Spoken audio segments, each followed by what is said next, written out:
what I try to do in the book is to explain the terms that people are using in terms of white supremacy, Jewish supremacy, settler colonialism, apartheid, that are thrown, these word bombs that are thrown at Jews on campus,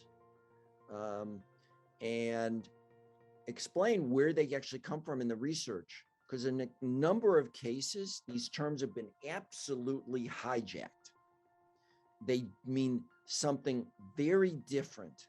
There's been a long history in the anti-Zionist movement to say that, and I'm giving one example, that LGBTQ rights are intersectional with anti-Zionism.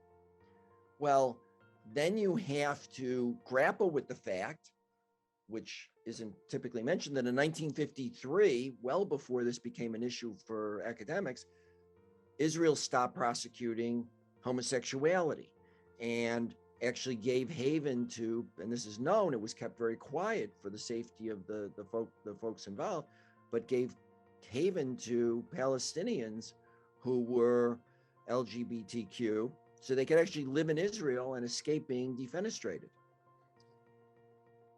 So now you've got this fact. So what happens on the far left? There's this new concept, pinkwashing.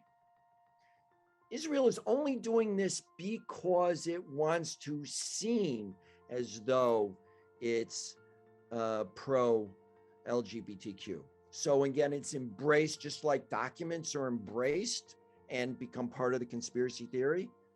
So too pinkwashing. So too, I could go into other examples, and the book shows how these theories become non-falsifiable, which is the biggest sin for academia, yet it's totally been adopted. I think we have, and I think to some degree, the DMFI has this mission to actually get actual facts and evidence out there, because the narrative around Zionism and around Jews is such that it almost doesn't matter in some circles what you say. As I explain, and one thing that I do in the book is to explain what conspiracy theories are, and I think this is an important point. So I'll segue to this a little bit, is that what unites the far right and far left is the adoption of conspiracy theories.